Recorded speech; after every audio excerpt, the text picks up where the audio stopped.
Welcome to the Deep Dive. Today we are cracking open the latest earnings report from a major player in the medtech space. Specifically radiation oncology. Exactly. We're deep diving into the Q1 fiscal 26 results for a company that just gave us one of the most frustrating paradoxes you could imagine. It really is. On one hand, you have a slight beat on revenue. Okay, fine. But on the other, an operational miss that was so significant it completely overshadowed everything. Utterly demolished it. And that paradox is the entire story here. You have new management trying to sell this big transformation narrative, talking about margins and a strategic pivot. And the market's reaction. The market just didn't buy it. Not for a second. The stock sold off nearly 16% because, when you look past the spin, you see weak product orders and margins that are just evaporating. So our mission today is to cut through all that noise. We're going to dissect the financials, figure out where the real strength is, and it seems to be in their service division. Yeah. And then we have to ask the hard question. Is the new CEO's 12-month margin target actually credible? Or is it, just wishful thinking? Let's start with the cold, hard numbers. The quarter ending September 30th. All right, so the revenue, this was the one brief moment of good news. They reported $93.9 million. Which just barely nudged past what the street was expecting, around 91.5 million. But, and this is a big but, that number is still down 7% from last year, so it's not growth. Not at all. It's just losing less than people feared. And if that was the good news, everything else was, the pain. Yeah, the profitability line. That's where the story turns. When you look at GAAP EPS, the official accounting truth, it landed at a loss of negative 18 cents per share. The consensus was expecting a loss of only 6 cents. It's a huge miss. That meant the net loss for the quarter just ballooned to $21.7 million. A year ago, that loss was only $4 million. So when the GAAP numbers look that bad, management always pivots, right? They try to shift the conversation to the non-GAAP metrics. Of course. And here they really emphasized adjusted EBITDA, which is supposed to show the core profitability of the business, stripping out things like restructuring costs. Exactly. But even by their own preferred metric, the number just collapsed. It swung to a loss of $4.1 million. And a year ago. A year ago, they were posting a positive adjusted EBITDA of over $3 million. So, the takeaway is pretty clear, isn't it? A revenue beat means absolutely nothing if your profitability falls off a cliff. Okay, let's unpack that $93.9 million in revenue, because inside that one number is it's a tale of two completely different businesses. It really is. On one side, you've got the problem child product revenue. This is the big iron, the capital equipment they sell to hospitals. And that segment fell. How much? A staggering 23% year over year, down to $37.2 million. They're blaming slower performance in EMEA and China. So Europe, India, the Middle East, Africa, basically their international markets are struggling. Big time. But then you have the bright spot, the resilient engine of the company. That's the service revenue. Right. Maintenance contracts, support for all the machines they've already sold. And that business grew a really healthy 7%, up to about $57 million. And what's really crucial here is that the contract revenue part of that grew 10%. So that's outpacing the growth of the hardware they have installed. Exactly. It tells you their price increases are sticking, the value of their existing customer base is compounding. But even that good news on the service side just couldn't offset the margin collapse, could it? Not even close. That margin collapse is the disaster that defines the quarter. Overall, gross margin fell 560 basis points. For anyone not familiar, that means for every $100 in sales, they made $5.60 less in gross profit than they did last year. It's a huge drop. It went from almost 34% down to just 28.3%. And most of that damage was on the product side. I saw that. Product gross margins went from nearly 33% last year all the way down to just over 20% this quarter.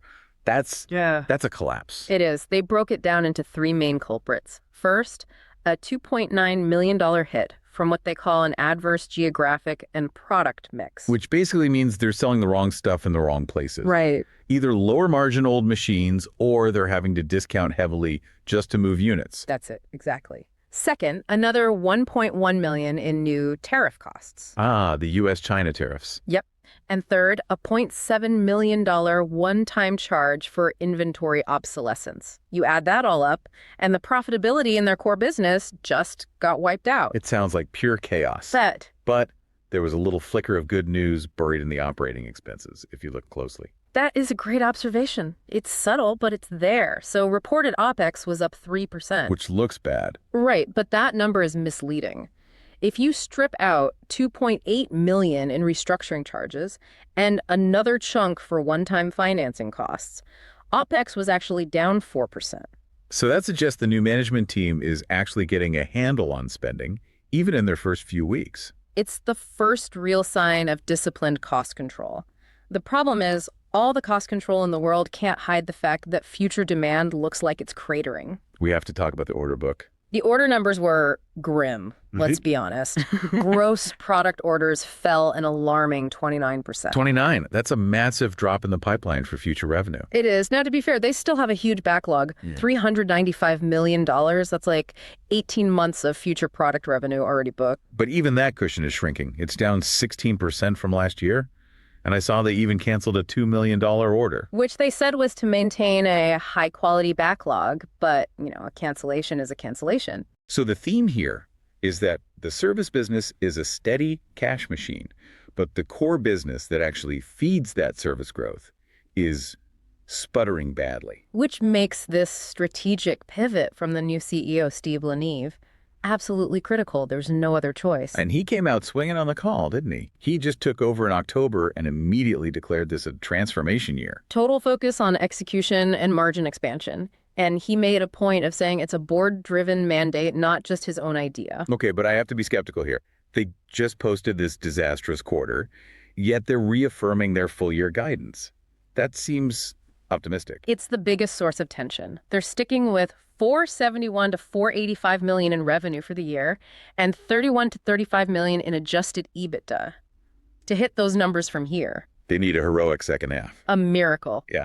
And they signal how they think they can do it. They're changing the revenue split. The 40-60 split. So 40% of the year's revenue in the first half, 60% in the second. Right. And their normal pattern is more like 45-55. So they are pushing a massive amount of execution risk into the next 2 quarters. It's like putting off all your homework until the night before it's due. It is. Everything has to go perfectly in Q3 and Q4 for this to work. And the key promise, the number that everything hinges on, is the margin target. The critical number. They are promising to achieve a high single-digit adjusted EBITDA margin run rate within 12 months. That clock started ticking on the earnings call. And to get there, they're basically doing triage on their global sales operations. Precisely. They're deliberately walking away from low-margin deals, especially in EMEA and China, the places that blew up their margins this quarter. And focusing on the U.S. and other markets where they have better pricing power. It's a very clear margin over volume strategy, and they're trying to prove they're still innovating, pointing to a new R&D deal with the University of Wisconsin. But they can't innovate their way out of the industry's structural problems, can they? No. This is a tough market. It's competitive, it's lumpy, it's driven by these long, complex government tenders, and those U.S.-China tariffs aren't going away. So, given all this, the bad quarter, the high risk, the ambitious guidance, how did the market react once the dust settled? The reaction was swift and brutal. After a tiny, brief pop after hours on that revenue beat, reality set in.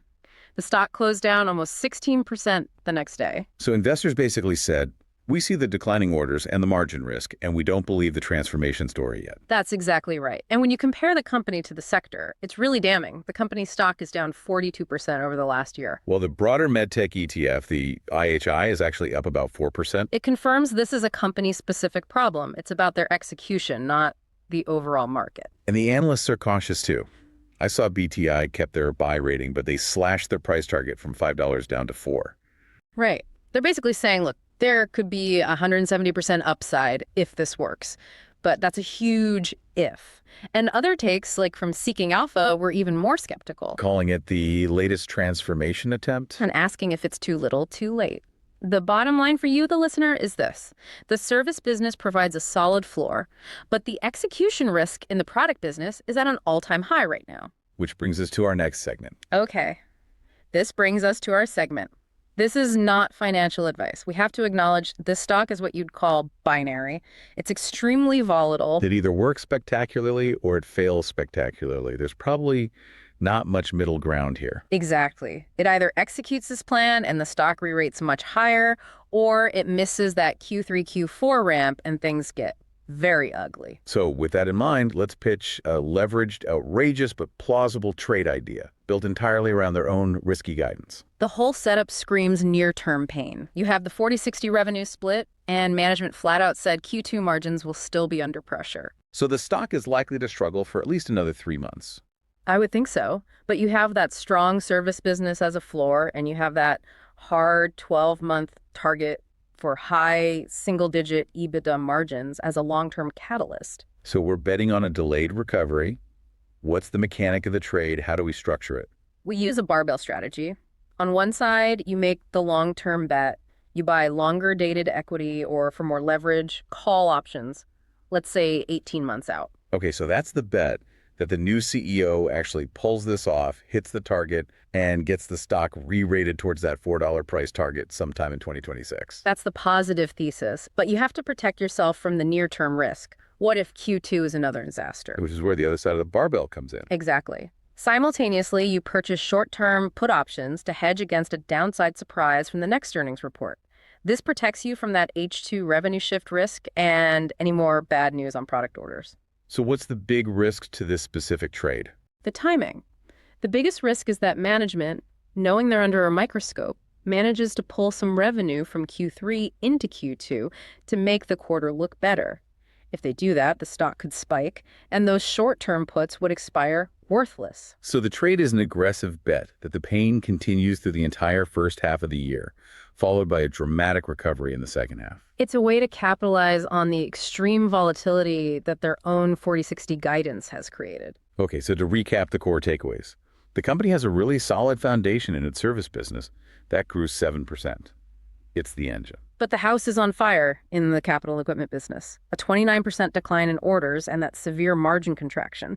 Those are the immediate emergencies. And the next few quarters are basically just public execution checks. We're all going to be watching to see if the new CEO can deliver on that 12-month adjusted EBITDA margin promise. And that promise has real teeth. The CEO's own compensation, we're talking millions in stock units, is tied directly to creating value over the next few years.